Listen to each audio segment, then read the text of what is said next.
Hi friends, Nandini ಕಿಚನ್ಗೆ ಸ್ವಾಗತ. ಇವತ್ತು ನಮ್ಮನೇಲಿ ಮಾಡುವಂತಹ ಗೋಧಿ ಹಲ್ವಾ ಹೇಗೆ ಮಾಡೋದು ಅಂತ ನಿಮಗೂ ಕೂಡ ತೋರಿಸ್ಕೊಡ್ತಾ ಇದ್ದೀನಿ. ನೀವು ಕೂಡ ಒಂದ್ಸಲ ಟ್ರೈ ಮಾಡಿ, ಖಂಡಿತ ನಿಮಗೆಲ್ಲ ಇಷ್ಟ ಆಗುತ್ತೆ. ಇದಕ್ಕೆ ಜಾಸ್ತಿ ಸಮಯ ಕೂಡ ಬೇಕಾಗಲ್ಲ, ತುಂಬ ಬೇಗನೆ ಮಾಡ್ಕೊಳ್ಬೋದು. ಇದನ್ನು ಹೇಗೆ ಮಾಡೋದು ನೋಡೋಣ ಬನ್ನಿ. ನೋಡಿ ಫ್ರೆಂಡ್ಸ್, ಇಲ್ಲಿ 1/4 kg ಅಷ್ಟು ನಾನು ಗೋಧಿನ ನೀರಲ್ಲಿ ಓವರ್ ನೈಟ್ ನೆನೆಸ್ಕೊಂಡಿದ್ದೀನಿ.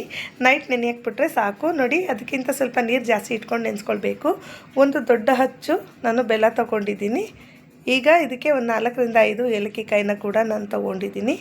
ಈಗ ಬೆಲ್ಲ ಕುಟ್ಟಿ ಪುಡಿ ಮಾಡಿ ಇಟ್ಕೊಂಡಿರೋದನ್ನು ಒಂದು ಪ್ಯಾನಲ್ಲಿ ಸೇರಿಸ್ಕೊಂಡು, ಏಲಕ್ಕಿ ಕಾಯಿ ಕೂಡ ನೋಡಿ ಕುಟ್ಟಿ ಪುಡಿ ಮಾಡಿಕೊಂಡು ಅದನ್ನು ಕೂಡ ಸೇರಿಸ್ಕೊಂಡು 1 ಗ್ಲಾಸಷ್ಟು ನೀರನ್ನ ಸೇರಿಸ್ಕೊಳ್ಬೇಕು. ಇದಕ್ಕೆ ನೋಡಿ, ನೀರು ಸೇರಿಸ್ಕೊಂಡು ಇದನ್ನು ಈ ರೀತಿ ಮಿಕ್ಸ್ ಮಾಡಿಕೊಂಡು ಬೆಲ್ಲ ಕರಗಿಸ್ಕೊಂಡ್ರೆ ಸಾಕು. ಇದು ಏನು ಪಾಕ ಮಾಡೋ ಅವಶ್ಯಕತೆ ಇಲ್ಲ. ಈಗ ಇದು ಕುದೀತಾ ಇದೆ. ಈಗ ಹಾಲನ್ನ ನಾನು ಇನ್ನೊಂದು ಕಡೆಗೆ ಒಂದು ಪ್ಯಾನ್ಗೆ ಸೋಸ್ಕೊಳ್ತಾ ಇದ್ದೀನಿ. ನೋಡಿ, ಫಸ್ಟೇ ಗೋಧಿನ ಚೆನ್ನಾಗಿ ರುಬ್ಕೊಂಡು ಅದ್ರ ಹಾಲನ್ನ ತಗೊಂಡಿದ್ದೆ. ಮತ್ತೆ ಒಂದು ಸಲ ನಾನು ಅದನ್ನು ಫಿಲ್ಟ್ರ್ ಮಾಡ್ಕೊಳ್ತಾ ಇದ್ದೀನಿ. ಯಾಕಂದರೆ ಅದರಲ್ಲಿ ಈ ರೀತಿ ಸಿಪ್ಪೆ ಎಲ್ಲ ಬರುತ್ತೆ. ಅದಕ್ಕೆ 2ರಿಂದ 3 ಸಲ ಇದನ್ನು ಚೆನ್ನಾಗಿ ಫಿಲ್ಟ್ರ್ ಮಾಡಿಕೊಂಡ್ರೆ ನಿಮಗೆ ಹಲ್ವಾ ತುಂಬ ಚೆನ್ನಾಗಿ ಬರುತ್ತೆ. ಈಗ ಲೋ ಫ್ಲೇಮ್ನಲ್ಲಿ ಈ ರೀತಿ ಕೈ ಆಡಿಸ್ಕೊಳ್ಬೇಕು. ನೋಡಿ, ಈ ರೀತಿ ಲೋ ಫ್ಲೇಮ್ನಲ್ಲೇ ಕೈ ಈ ಥರ ಆಡಿಸ್ತಾ ಇರಬೇಕು, ಸ್ವಲ್ಪ ಗಟ್ಟಿ ಆಗೋವರೆಗೂ.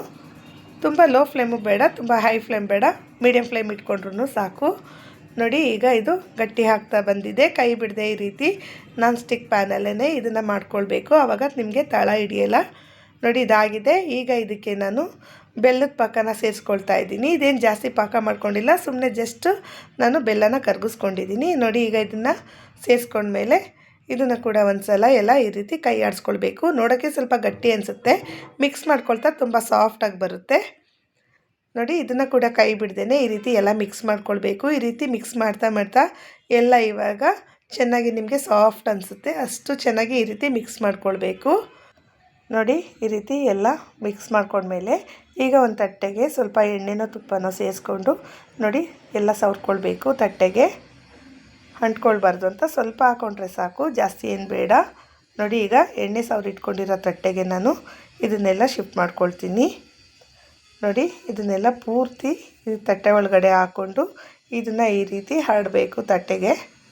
ನೋಡಿ, ಈ ರೀತಿ ತಟ್ಟೆಗೆ ಬಿಸಿ ಇರುವಾಗಲೇ ಈ ರೀತಿ ಹರಡ್ಕೊಳ್ಬೇಕು.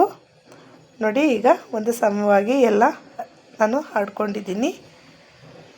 ಈಗ ಇದನ್ನು ನೀವು ಫ್ರಿಜ್ಜಲ್ಲಿ 1 ಅವರ್ ಇಟ್ಟರೂ ಪರವಾಗಿಲ್ಲ, ಹೊರಗಡೆ ಇಟ್ಟರೂ 1 ಅವರ್ ಇಟ್ಕೊಳ್ಳಿ. ನೋಡಿ, 1 ಅವರ್ ಆದಮೇಲೆ ನಾನು ಈಗ ಕಟ್ ಮಾಡ್ಕೊಳ್ತಾ ಇದ್ದೀನಿ.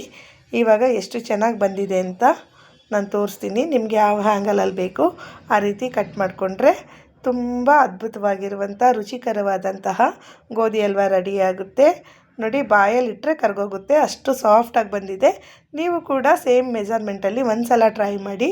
ಇದು ಹೊರಗಡೆ ತೊಗೊಂಡು ತಿನ್ನೋದಕ್ಕಿಂತ ಮನೇಲೇ ಈ ರೀತಿ ಮಾಡ್ಕೊಂಡು ತಿಂದರೆ ಶುಗರ್ ಪೇಷೆಂಟ್ಗಳಿಗೂ ಏನೂ ಪ್ರಾಬ್ಲಮ್ ಆಗೋಲ್ಲ, ಮಕ್ಳಿಗೂ ಏನೂ ತೊಂದರೆ ಆಗೋಲ್ಲ. ಆರಾಮಾಗಿ ಮನೆ ಮಂದಿ ಎಲ್ಲ ತಿನ್ಬೋದು.